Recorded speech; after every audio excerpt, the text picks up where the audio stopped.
Good morning, students.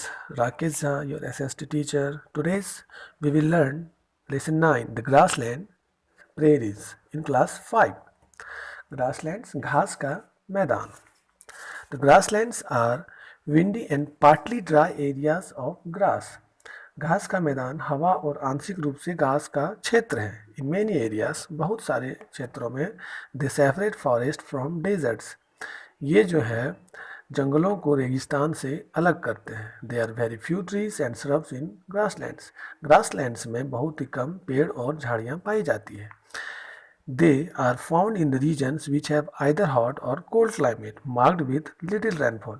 ये वैसे जगहों में पाए जाते हैं जहाँ पे या तो गर्मी या तो फिर ठंडा जलवायु पाया जाता है और वर्षा बहुत ही कम होती है. Grasslands are found in the temperate regions. घास के मैदान समशीतोष्ण क्षेत्रों में पाए जाते हैं. The temperate zone lies between 23.5 degree and 66.5 degree latitude in both the hemisphere. समशीतोष्ण क्षेत्रों दोनों गोलार्धों में जैसे कि 23.5 डिग्री से 66 डिग्री अक्षांशों के बीच ये स्थित है. ये ग्रासलैंड जो है ये समशीतोष्ण के 23.5 डिग्री और 66 डिग्री अक्षांशों के बीच स्थित है. The temperate grasslands are known by different names in different continents.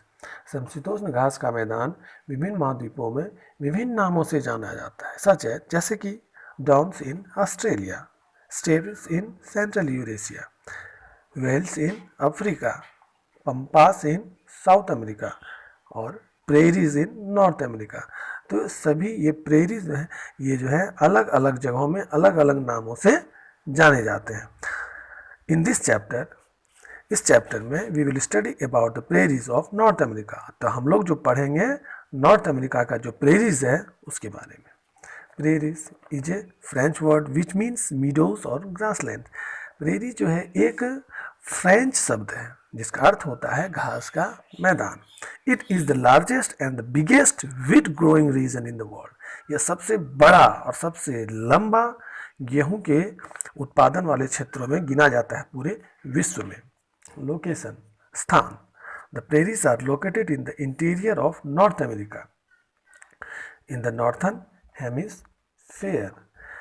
तो प्रेरीज जो है नॉर्थ अमेरिका के अंतर्गत पाया जाता है जो उत्तरी गोलार्ध में स्थित है. The grassland extend from Canada in the north to Mexico in the south. ये जो घास का मैदान है ये फैला हुआ है उत्तर में कनाडा से दक्षिण में मैक्सिको तक.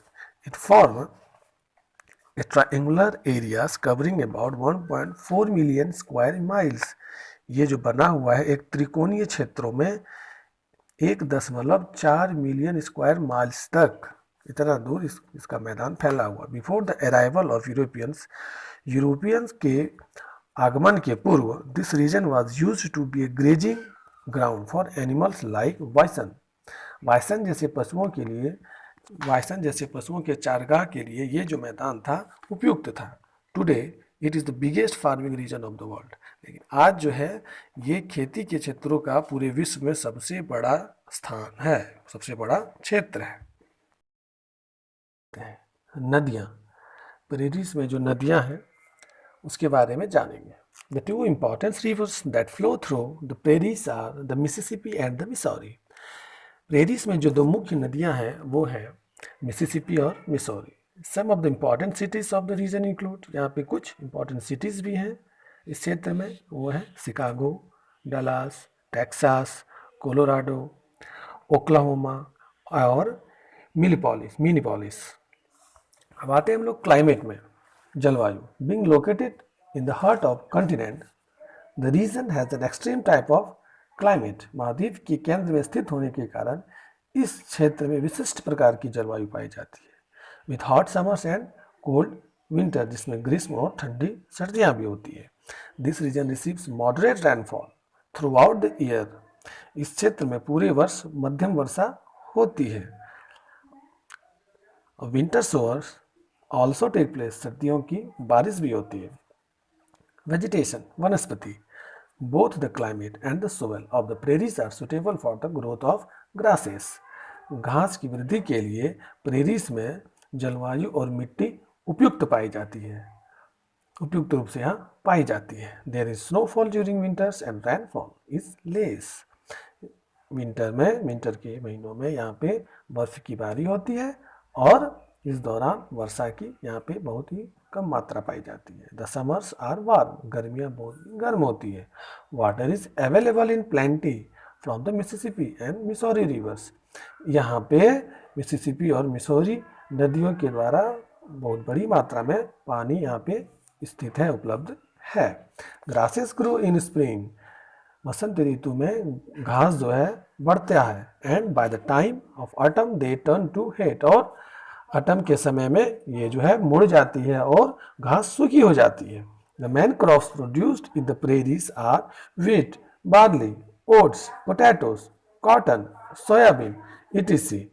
प्रेरीज में जो मुख्य रूप से जो फसल उगाया जाता है वो है गेहूं, जौ, जई, आलू, कपास और soybean. You will hardly find a tree here, आप यहाँ पे वृक्ष को बहुत ही कम ही यहाँ पाएंगे.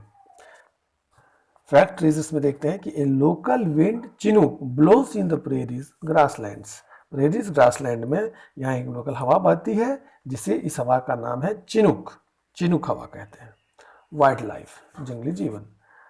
वाइसन्स were widely seen in the prairies, वैष्णव को प्रेरियों में व्यापक रूप से देखा गया, ये एक प्रकार का जानवर है. Now they are on the verge of extinction, अब वे प्रायः समाप्ति के कगार पर हैं. They are now protect in the national parks, और वे अन्य जीव अब राष्ट्रीय उद्यानों में सुरक्षित हैं. The wildlife include coyote, deer, dogs and wolves. ये सब जो एनिमल्स हैं, जैसे हिरन, कुत्ते और भेड़िए और कोयोट जो है यहाँ, ये भी इसमें एक है, शामिल हैं. The main types of birds are falcons, है ना. ये कुछ जो मुख्य रूप से मुख्य प्रकार का ये पक्षियाँ हैं, हाँ, जैसे falcons, hawks, owls, eagles and bustards. ये जो है फलक, बाज, उल्लू, ईगल्स, बुस्टार्ड्स, ये जो हैं मुख्यतः ये वहाँ की पक्षियाँ हैं. Most of the bisons were killed for meat by the European settlers. ये जो है यूरोपीय में बसने वाले जो लोग हैं उनके द्वारा मांस के लिए अधिकांश बाइसन को मार दिया गया. Now bison is protected animal, अभी बाइसन जो है एक संरक्षित पशु है. The prairie dog belongs to the rat family. Prairie dog जो है ये चूहा परिवार से संबंधित है. And lives in small groups called coteries, और सकरी नामक छोटे समूह में यह रहता है. हाँ, इसको कहते हैं कॉटरीज, इसे सकरी कहा जाता है.